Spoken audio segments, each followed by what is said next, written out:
¿Qué tal amigos? ¿Cómo están? Bienvenidos a otro episodio de Eleva aquí en Russellville, Arkansas. El día de hoy tengo a unas invitadas súper especiales que luchan por los derechos de la gente que tiene discapacidades o disabilities.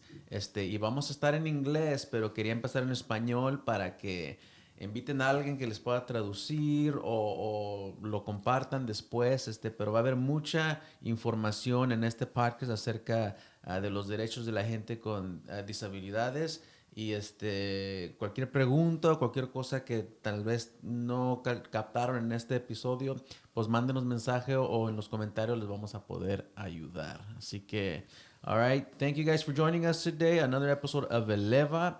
Today we have very special guests who have joined us all the way from Little Rock who are here to talk about disability rights. So today we have Amber Quaid and Jaime Gardner. Welcome to the podcast today. You guys represent Disability Rights Arkansas, not just Little Rock, but the whole state. Mm-hmm. So thank you for joining us here today. So tell me a little bit about you guys.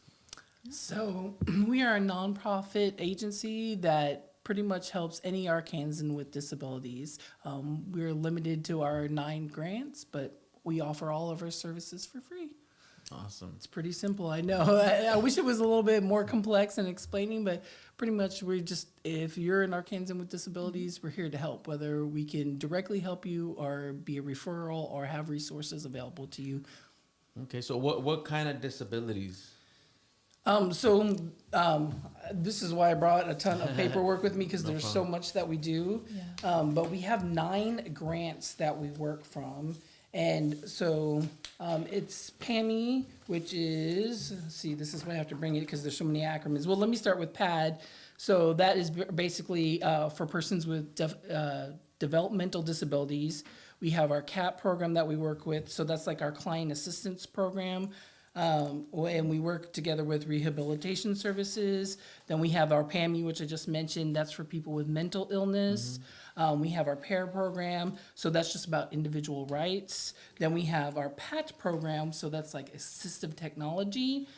We have PAPS, which is we help beneficiaries with Social Security. Then we have our PATB, which is basically traumatic brain injury. And then we have our PAVA, which helps with voting access. So as you can see, This is why I have to bring the paperwork, because we help with so many. But we're limited to the grants. But if you fall into any one of those categories, we're here to help you.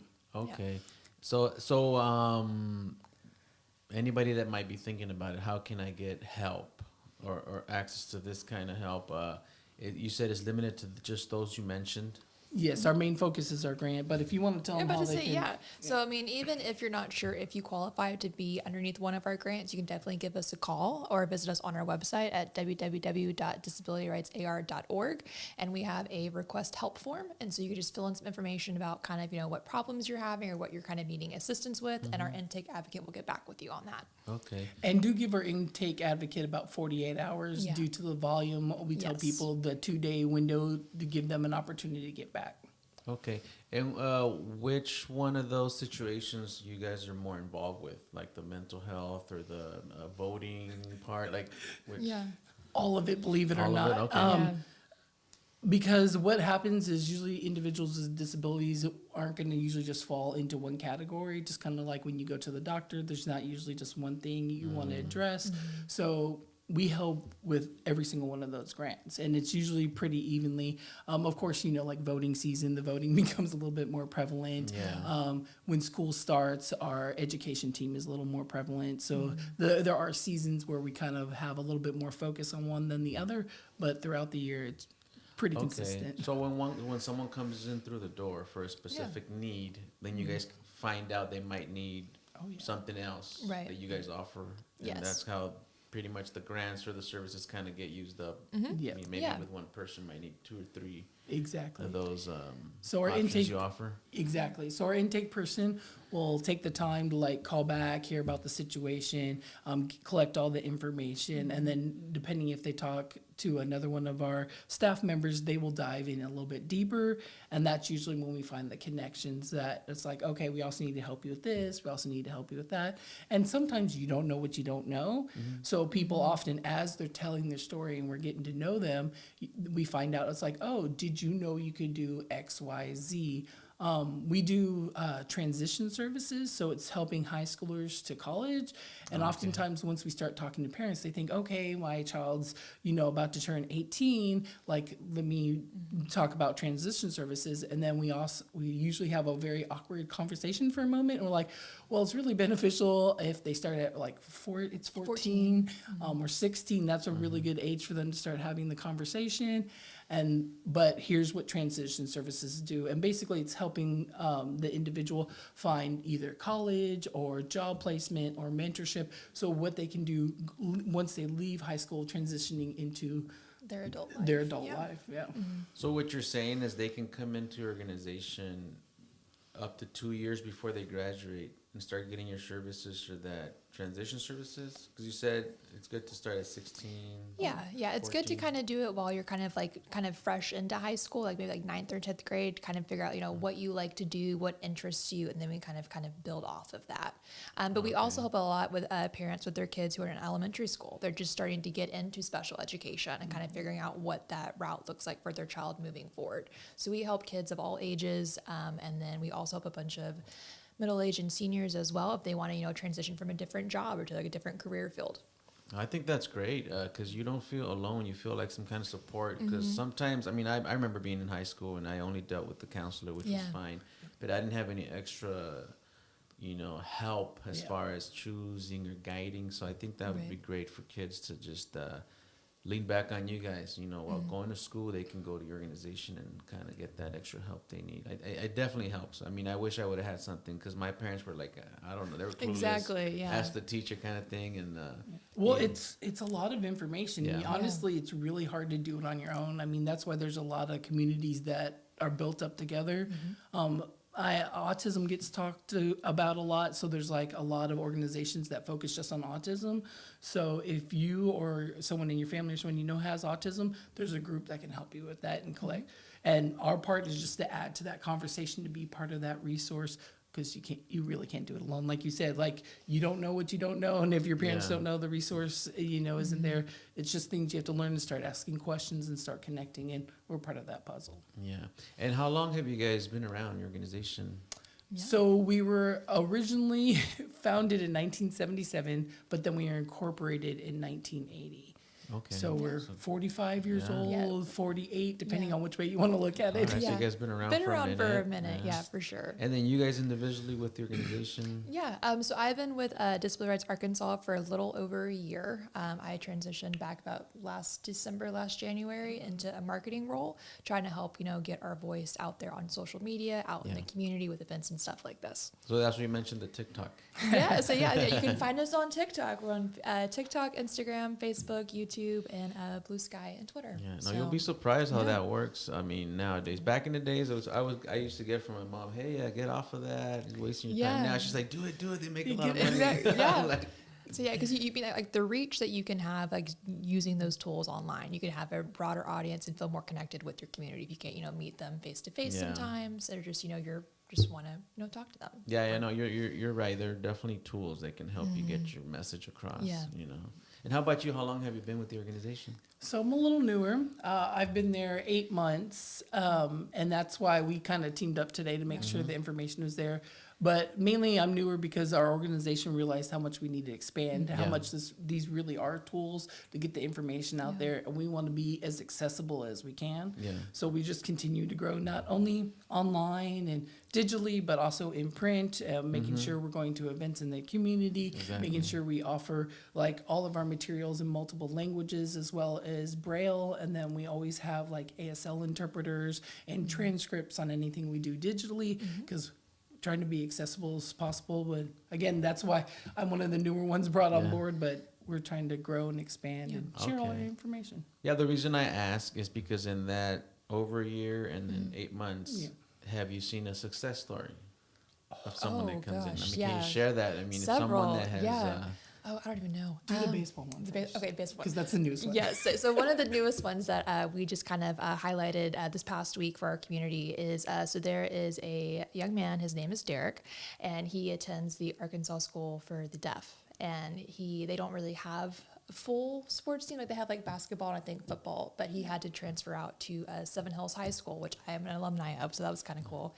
But he plays baseball for them, and so he is deaf, and he decided, he wants to do baseball. He wants to pursue baseball, and so with the help of of his coaches, his family, and his team, he has now accepted a full ride offer to play college ball. Wow. And so that's been really exciting to kind of share with the community, and everybody is just super stoked for him. oh, that's great. I've never heard Yeah. of that. I mean, Right. Yeah. Because you're thinking, they have to hear the referee or the Something, yeah. what is the blue Yeah. So the umpire and Umpire. stuff. umpire? Yeah. And Yeah. then, it's just it does help to hear during the game, but I mean, if he's able to do it and Yeah, and he's going to college for it, like full ride for that. So I think that's awesome. Yeah, so just highlighting, like local success stories like that. We also helped somebody a couple of weeks ago. We shared about it online, but a young woman, she was having a hard time in college, and so her dorm was not fully accessible, and so she was having a hard time, just getting in and out of her dorm, like going to class, and basic things that you need to succeed in college. And so she reached out to us, and one of our advocates, kind of talked with the housing office and helped her get better accommodations, a new room and a new building. And so now she's able to just, go to class like every other normal person.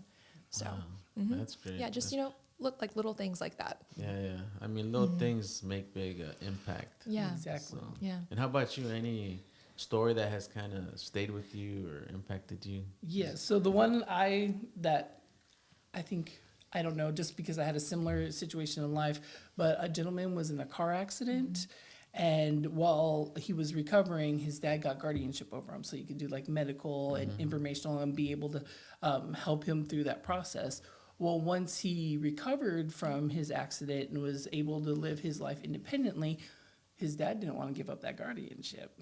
His dad still wanted that level of control. And the individual with the disability was like, no, I'm good. Like, I got it. I'm healed. So we helped that individual actually, was it fully terminate? Okay, Yeah, yeah, fully terminate the guardianship so they can be their own independent person. Yeah. And I was like, that's why we're here, to give back the individual rights and have the person live the best life they have. And the reason I was asking about the guardianships, for clarification, is because sometimes we just lessen the guardianship. So if like they need a little bit more independence, but the guardianship fully can't go away, we also help with lessen them, but we can also help terminate them. So, but I love that story because that individual, that situation, that accident really necessitated having that guardianship. Yeah. But then once they healed and they recovered and they wanted their independence back, You guys were able to getting help. that Yeah. independence, that's where we stepped in. That's great. That's great. You also mentioned you guys are accessible to everybody. One is the ASL, and then also Spanish and what was the other? Marshallese. Marshallese. Yes. So you guys are involved with the Hispanic and Marshallese community, or want to get Yeah. more outreach out there to the community? Oh, absolutely. We for want to sure. grow. And that's, again, one of the reasons we love being on podcasts like this is because we want to reach the community where the community is at. And we want to be able to get there. And yes, Hispanic community, Marshallese community, we've kind of tiptoed, and we definitely want to dive more into that. Okay. Well, like I mentioned, I did meet a really incredible guy at Marshallese, so I might have to call him and see how we can get you guys into Yeah, there. absolutely. I mean, Yeah. We love that. Yeah. I think he's either a school teacher or something with the school, so he deals with a lot of those kids and he helps. So Yeah, that's great. Yeah, so that'd be I great. might have to give him a call and connect you guys with him.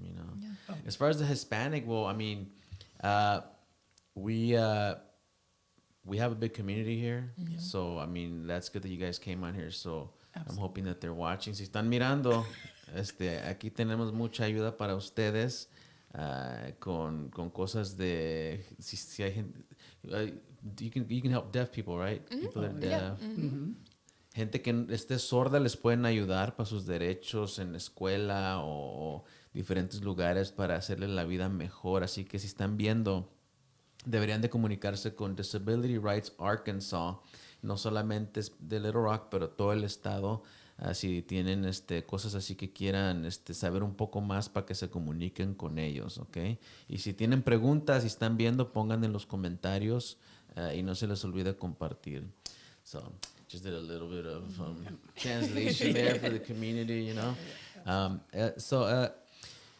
Let's say a Hispanic person wants to go and get your services. They call you guys in. Do you guys have a, Spanish speaker or someone that could... Yes, absolutely. I was like, if you Who would they ask I was for? like, Yeah, so we have, I think, a few members on staff who do speak Spanish, but we also work with a interpreter service as well. And so Okay. if they want to, like call and do like a Zoom call instead of like talking on the phone, we can set up, a time, and that way we can make sure that we have people who can be there to interpret and stuff for whoever calls us. Yeah. All right. So, I was just gonna say if they walk into our office, and so we do have because when you walk into our office, you have to ring a bell to get us to come to the front. All our signs are in Spanish. When the person who greets you at the front door is there and sees that you need Spanish interpretation, we'll go grab a staff member who's available to interpret, and then we have that conversation right there as well. So we tried again to make sure everything is accessible. okay. Yeah, you mentioned a few things with the grants you use and everything. So what I want to do is just make a little list. I can, because I want to simplify it for the community, Yeah, you know. for sure. Absolutely. So one is if you have like a child or a family member that is deaf, they can reach out to you if they're having issues like at school or something that makes like with work or to make their something. life Yeah. easier, Yeah. right? Yeah. Hey, Michael, can I get that pen, please? My apologies. Also, I was gonna say one of the things a lot of parents in school, if they notice, if they go to like early childhood or preschool, and then their child goes into like kindergarten for a second, they're noticing like behavior issues in class, or suddenly their grades are changing, or they're not liking school. That's when a lot of parents start to notice that maybe their child has a disability. And usually we deal with 504 and IEP plans, which are individual education programs. So that's when usually that conversation starts to happen, when they know, and a lot of parents are like, oh, maybe I just need to change my kid out of this school. And it could simply be that an issue needs to be addressed and looked at, and an individual education plan needs to be put into process. That is a whole process in itself, which we have information and resources on. But that's another thing, like a lot of parents face early on, if we're talking about parents with their children, is that's when they notice it, is usually that transition from preschool or kindergarten into the next grade or the upper grades, when they really have to kind of interact with children and the schoolwork. Okay, so you're saying that if parents notice a behavioral issue with their kids, and then they get in touch with you guys can, let's say, diagnose what kind of issue or disability it is? So we don't do any kind of like official diagnosis or Okay. anything like that, but we can give you like a referral or information Okay. to like doctors or maybe somebody in your area that could help start that process for you.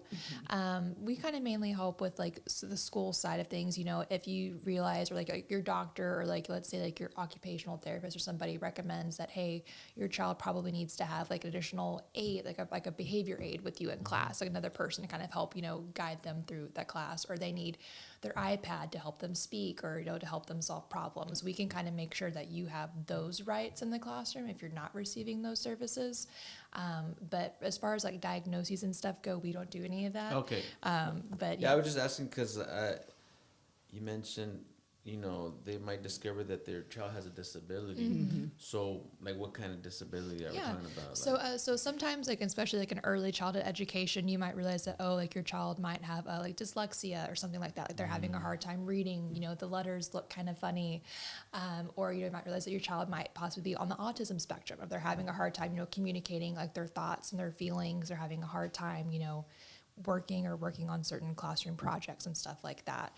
We also have had some parents, kind of come in and realize that their child might have a little bit of problems with hearing, like they're partially deaf.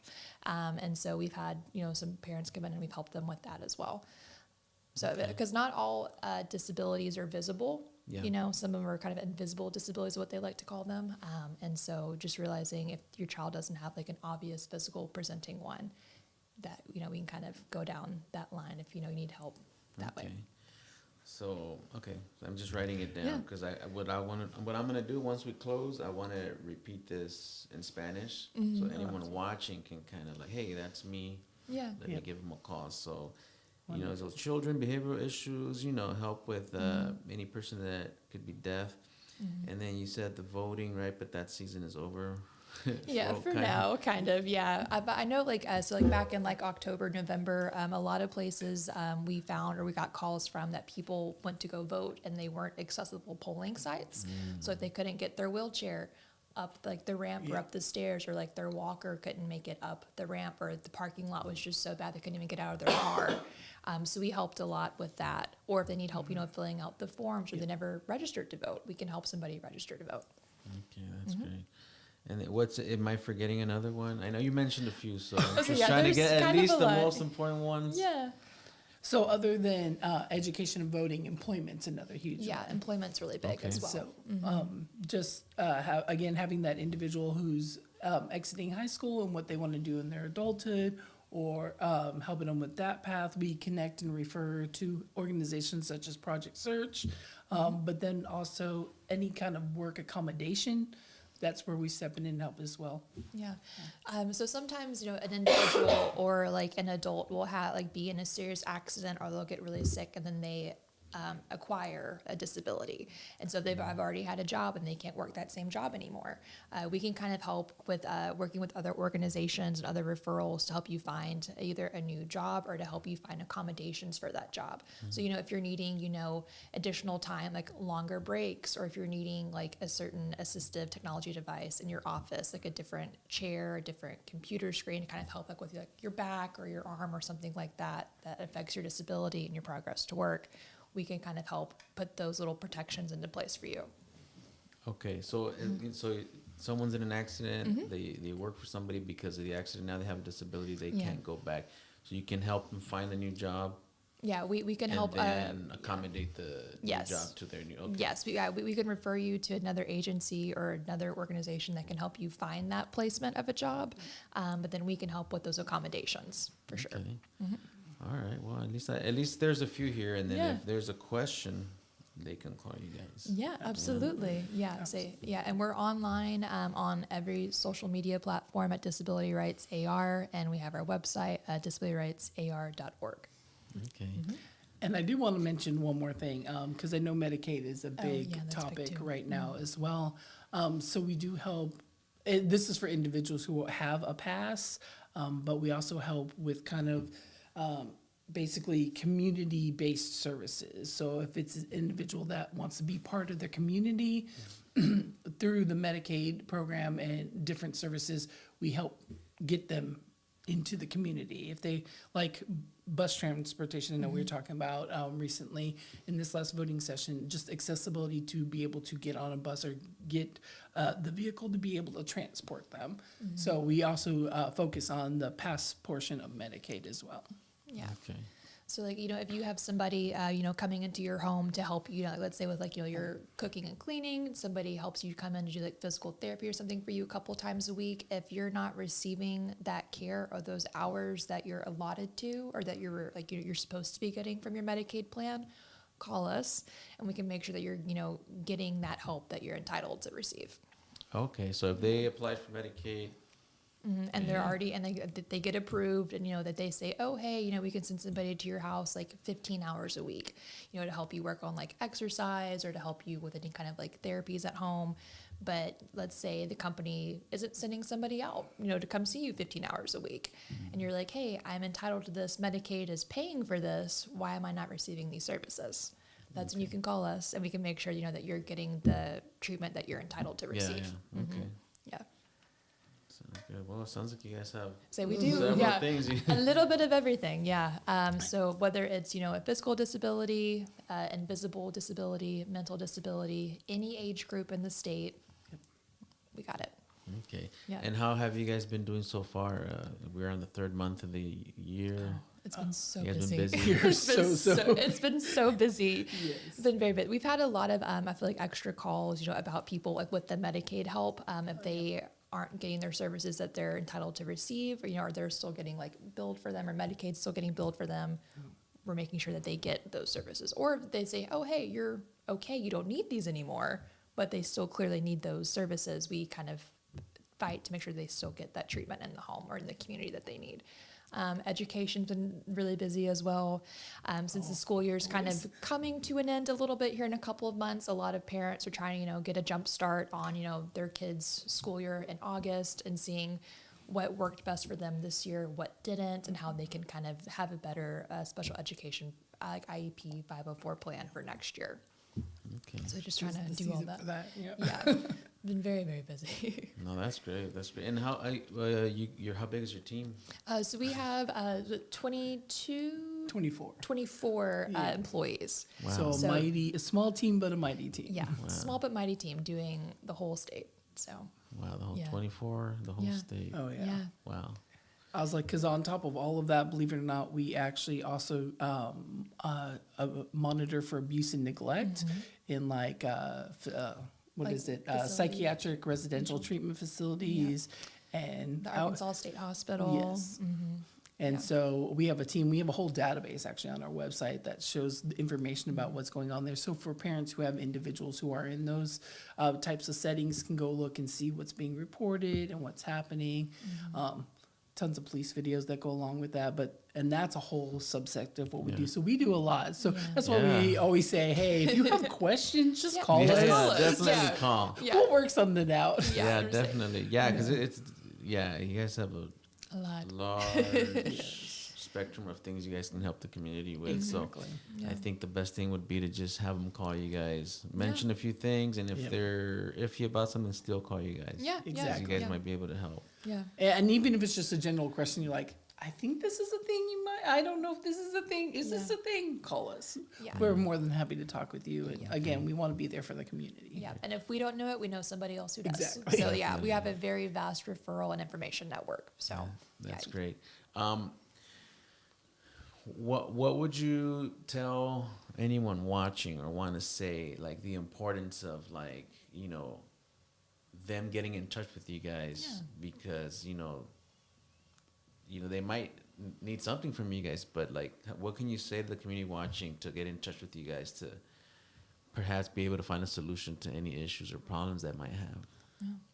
For me, it's basically you don't have to do this alone. Like you really don't. This is a community that's here to help, that's built upon each other. Our services are free, absolutely free. Like every single piece of it. Now there may be fees like the courts if we have to go to court or do something along that line, but everything we offer is absolutely free. Like we'll do our best to help you. We can't always help everybody, but we always try to give everybody a way forward. So again, they're not doing it alone. Okay. Yeah. How about you? I would say, whether, you are a person yourself that has a disability or, you're a family or a friend or a loved one of somebody who has a disability, I feel like the biggest thing that you can do for yourself or to help someone is to be an advocate, an ally for them. And that way they don't have to go through that by themselves because more than likely, there's somebody else in the state who is kind of dealing with a similar issue. So just kind of, connecting, finding those resources and, being able to help somebody live their life to the fullest that they can. So don't be afraid to ask questions. Don't be afraid to speak up and, ask for help if you need it. Yeah, that's great. No, I think it's great what you guys are doing because, let's say for me, for a person that I can walk, I can open the door easily. Sometimes you don't think about those things, those steps going up to a certain place or opening the door. So that's where you guys come in and help those people that, might have to go up in a wheelchair or you call those Like a Walker. little walker a little or a walker cane or whatever. something. Yeah. It's kind of like you guys are the voice for those people that perhaps might not say anything, and they're just kind of deal with Yeah. it. So Yeah, think well, it's we great. help to be a voice, absolutely, because Yeah. it's the whole nothing. We don't do anything for the disability community without the disability community. Like, just to give you an example, I still advocate for people with disabilities, but I thought I was doing a really good job and being a really good ally. And then just having a conversation with somebody in a wheelchair about, yeah, I love when you open the doors for me, but you don't realize you're actually standing in my way when I'm trying to get through the door. So you're actually making it harder for me to get in the door. And just learning, just stepping back and out of the actual doorway when I'm holding the door. Because you know how you want to step in front or kind of hold it to just moving out of the way. And I was like, I never thought that I thought I was helping, like I thought I was being a good steward in the community, and just to find I made it a little bit harder. But I just love that this position and what we do is helping us learn and grow, helping other people learn and grow, helping other people learn to become allies. Again, it's all about community. Definitely. Definitely. And what are you guys' plans for 2025? Oh, goodness. I feel like we have so many things on the table right now. So we have a couple of webinars coming up that we'll have on our YouTube channel. So kind of talking about, Medicaid and help with that. We're going to have a podcast here soon on special education. So we have a couple people on our education team, that can help answer questions. If you're not kind of sure where to kind of start, we'll have a podcast and some stuff upcoming on that as well. So just through the summer, stay tuned. Yeah. So, yeah.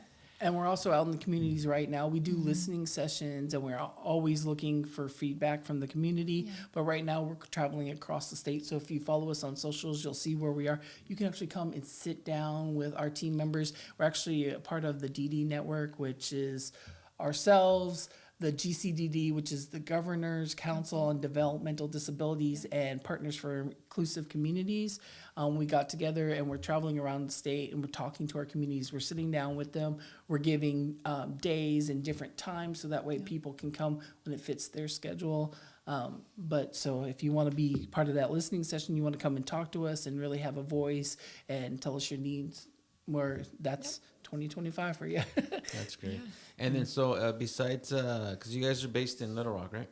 So anybody else around the state that needs any help, do you guys drive out to them, or you guys partner with other organizations in those cities? So like, How does it work? like a little bit of both. I mean, because I feel like both of us have been all over the state, whether it's for conferences or events like this, and a lot of our staff travel across the state as well, to meet with clients or to do investigations and stuff like that. So yeah, no county is, unlimited basically, so we can go anywhere. Okay. Yeah, and we try to make it easy at first because we know a lot of people can't travel, Yeah. so it's the phone calls or the video calls or text messages or whatever we can do, like online or through other technological means. And then, of course, when it's needed, we go in person and visit. Yeah. But we're always out in the community. We're trying to go everywhere and meet everywhere. South Arkansas, North Arkansas, like spread out. Make sure we hit all the regions. Our goal, actually, by the end of 2027, is to make sure we've been to all 75 communities, that we have resources in all 75 communities, and that we just make sure we constantly touch base and people have the information they need and the resources they need. That is great. Wow. I know. It's a so lot, much yeah. with it. Yes. Yes. Yeah. Okay, 2025, your goals. Tell us a little bit about you. Like who are you guys? I mean, a little bit about. Are you guys local, from Arkansas, from other state? Like me, I'm from California, so I've been here just over 2 years. So I really love it out here and everything, the people. So Well, welcome. We're glad to have you. thank you. So, tell us a little about yourself and kind of like, a little bit of your background and how you kind of ended up where you are right now. Yeah. You're right. It's okay. Well, so I have been in Arkansas basically my whole life, in Central Arkansas, and I actually went to college up here in Russellville at Arkansas Tech. And I initially went to school to be a speech therapist, but then COVID happened, so that kind of, just backtracked everything. But I knew I still wanted to, be involved in like the disability community and like making a difference. And so when I saw that this job was open, I was like, oh my gosh, I have to apply. And so I've been here for like a little over a year, and it's been great. That's Yeah. great. That's great. And I'm kind of completely opposite, yet the same as her. I actually grew up in South Texas. I grew up there for about 30 years. And then my husband's family was like, hey, we're here. My husband's like, let's go. So that's how I got transplanted here. And then moving here, that was a little bit of a culture shock for me. So I had to get used to. But right after we moved here, my brother was in a horrific motorcycle accident. And we had to go all the way to Colorado to get him. And when we brought him back, that's when I realized they're really, it's really hard to like function when somebody has severe injuries or disabilities like that within, like, I was just thinking in our own little city, because we live in a little rural city, but then even coming to a bigger city like Little Rock and Fayetteville, it was still even difficult there. And then that's really when I started to get invested in finding out more. And believe it or not, disability rights, we didn't actually work with them, but we had a lot of resources and referrals from them, which then, of course, as he improved and got better, he's on his own now, and he like successful recovery, which is wonderful. But then I was working with nonprofits because I just kind of love that pool. In Texas, I worked with nonprofits and for-profits. And then when I moved here, same thing. But nonprofits just kept calling to me. And because I had that connection with my brother, when I saw this position open, I was like, I've been waiting to work there. I was hoping that I could work, be able to do that, put my skills to an organization such as this to make sure that like it's successful for everyone. And so that's how I ended up here. Wow. So. Before your brother's accident, were you like into, helping with disability rights and everything? Or is it because of his situation you kind of... So that was actually kind of the transition point. Beforehand, I was an ally. Like, I had numerous friends who had disabilities and like just their unique situations. But again, it was like the whole holding the door open, but actually kind of standing in the way for someone with a wheelchair. I feel like that's what I was before my brother had his accident. And then once he did have his accident, that's where it really changed, I guess, my view on how effective and how to interact and how to be part of the community of individuals with disabilities and really be an ally that's effective.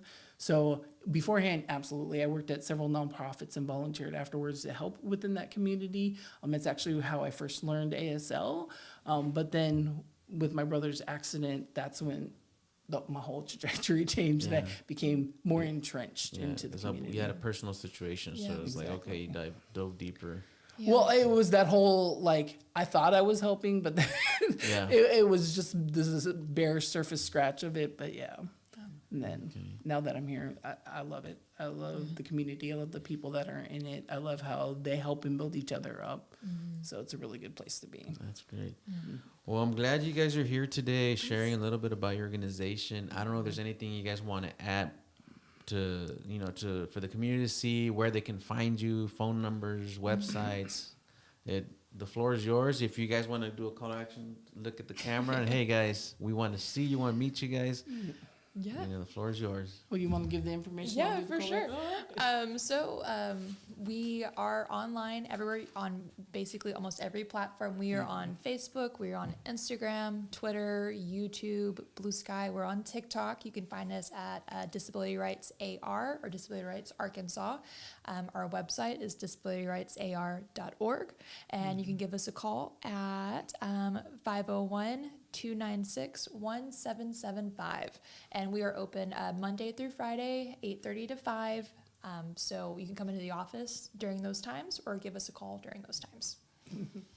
And my basic request is just call us. Yeah. Like, I know I keep repeating that, and that's one of the things I harp on, but pretty much like support the work we do, support your community, support the people within your community, make it accessible, make it inclusive, just make it to where basically if you need to be built up, if you need a resource, if you need information, you connect with your community. And of course, we're part of that. So please just give us a call. Yep.